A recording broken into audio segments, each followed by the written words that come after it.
लग्नाचे दागिने म्हणजे श्रीमंत पेशवाई दागिने, नाशिकचे सुप्रसिद्ध सराफ मयूर अलंकार सराफ।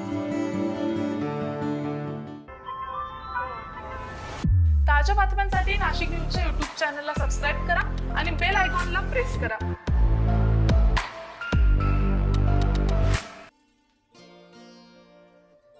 पश्चिम मतदारसंघातील महाविकास आघाडीचे म्हणजे शिवसेना ठाकरे गटाचे उमेदवार सुधाकर बडगुजर यांच्या प्रचारार्थ आज जुन्या सिडको परिसरातून भव्य अशी पायी प्रचार रॅली काढण्यात आली। विधानसभा निवडणुकीच्या प्रचाराला आता अवघे 2 तास शिल्लक राहिलेले आहे। जास्तीत जास्त मतदारांच्या भेटीगाठी घेत प्रचार करण्यावर भर दिला जातोय। सुधाकर बडगुजर यांचं संपूर्ण कुटुंब आज प्रचारात सहभागी झालेलं होतं। सुधाकर बडगुजर यांच्या पत्नी, सून, नातू यांच्यासह त्यांनी आज आपला प्रचार दौरा केलेला आहे।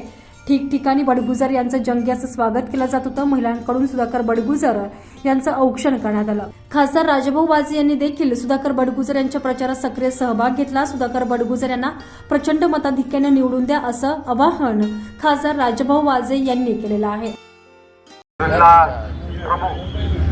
आदरणीय सुधाकर भाऊ बडगुजर यांच्या प्रचाराच्या निमित्ताने उपस्थित सर्व मान्यवर, रॅलीत सहभागी झालेले आदरणीय दत्तानाना, आदरणीय लक्ष्मणनाना, आदरणीय उमेदवार आदरणीय सुधाभाऊ आणि आपण सर्व माता भगिनी आणि बंधूंनो, आज आपण आपल्या सर्वांचे लाडके उमेदवार आदरणीय सुधाकर भाऊ बडगुजर यांच्या प्रचाराचा सांगता करण्यासाठी इथं उपस्थित आहोत। मोठ्या प्रमाणात सकाळी 10 वाजेपासून तर एवढ्या उन्हात आपण सगळेजण त्यांच्या साथ द्यायला, त्यांना संघ द्यायला आणि त्यांना निवडून आणण्यासाठी जो प्रयत्न करतायत, त्याच्यातून असं सिद्ध होतंय की 20 तारखेला होणारं मतदान हे आपल्या सुधाकर भाऊंच्या बाजूनेच होणार आहे आणि त्यासाठी आपण सर्वांनी एक दिलाने आतापर्यंत जो प्रयत्न केलाय त्यासाठी मी सर्वांचे आभार मानतो। परंतु राहिलेले हे जे 2 दिवस आहेत ते आपल्यासाठी अतिशय महत्वपूर्ण आहेत। प्रत्येकाच्या घरी जाऊन प्रत्येकाला स्लिप मिळाली का नाही, आपली मशाल नवीन होती, घरोघर पोहोचली होती, पण त्याच मशालीच्या पुढच्या स्वरूपात आता आपल्याला सुधाभाऊंना निवडून द्यायचंय आणि म्हणून आपल्या सर्वांना मिळून 20 तारखेला सुधाभाऊंसाठी कसोशीने प्रयत्न करायचा। एकूण एक मतदार घरातून बाहेर कसं येईल आणि बूथ पर्यंत कसा जाईल आणि आपल्याला मशालीला मतदान कसं करेल यासाठी आपण सर्वांनी प्रयत्न केले पाहिजे। मी आपल्या सर्वांना विनंती करतो की आता हे राहिलेले 1.5 दिवस आहे। सिडको आणि सातपूर परिसरात प्रत्येकी 100 बेडचे सुपर स्पेशालिटी हॉस्पिटल उभारण्याचा मानस सुधाकर बडगुजर यांनी यावेळी व्यक्त केला। बंद कारखाने सुरू करून रोजगार निर्मिती करण्यात येईल, तसेच मोठी गुंतवणूक करण्यासाठी प्रयत्न करणार असल्याचं अभिवचन देखील सुधाकर बडगुजर यांनी या प्रचार फेरीदरम्यान दिलेलं आहे। जो प्रचार झालेला आतापर्यंत आणि इथून पुढे तो नियोजनबद्ध होणार। 2 दिवस महत्वाचे हे रात्रवैराची आहे आणि 2 दिवस जागरण करून आपला मतदारसंघ, आपला पॉकेट, आपला ब्लॉक, आपल्या पद्धतीने आपला मतदार तो सांभाळण्याची गरज आहे। आणि मला असं वाटतं गेल्या 8 दिवसापासून ज्या पद्धतीने सर्व शिवसैनिक कार्यकर्ते काम करत आहेत ते निश्चितपणाने विजय आपलाच आहे, निश्चित आहे। सकाळी 10 वाजेपासून रॅलीची सुरुवात झाली।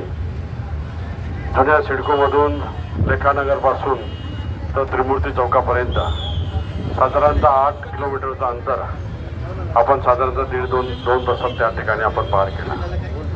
प्रचंड उत्साह या ठिकाणी आपल्याला आशीर्वाद देण्यासाठी आदरणीय खासदार राजाभाऊ वाजे या ठिकाणी आलेले आहेत, आदरणीय दत्तानाना आहेत, आदरणीय डॉक्टर सुभाष देवरे आहेत, आदरणीय नाना जायभाऊ आहेत, आदरणीय डॉक्टर DL कराड आहेत, अपूर्व भाऊ हिरे आहेत, तानाजी आप्पा जायभाऊ आहेत। उपस्थित सर्व काँग्रेस, राष्ट्रवादी, शिवसेनेचे कार्यकर्ते, कम्युनिस्ट पक्षाचे सर्व कार्यकर्ते, या अपूर्व भाऊचे कार्यकर्ते त्या ठिकाणी सर्वजण आपल्या प्रचारामध्ये सहभागी होतात। प्रत्येक दिवसाला प्रचाराची दिशा आणि उंची वाढवण्याचा प्रयत्न प्रत्येक शिवसैनिकांनी या ठिकाणी केला आहे, त्यामुळे निश्चित विजय आहे। सुधाकर बडगुजर यांच्या प्रचारार्थ जुना सिडको भागातील महाराणा प्रताप चौक या ठिकाणाहून प्रचाराला प्रारंभ झाला। त्यानंतर पुढे दत्त चौक, विजयनगर, उत्तमनगर, पवननगर, तोरणानगर, सावतानगर, त्रिमूर्ती चौक आदी मार्गावरून प्रचार रॅली मार्गस्थ झाली। या प्रचार रॅलीत महाविकास आघाडीच्या पदाधिकाऱ्यांची एक प्रकारे एकजूट दिसून आलेली आहे। संजय परमार, नाशिक न्यूज, नाशिक।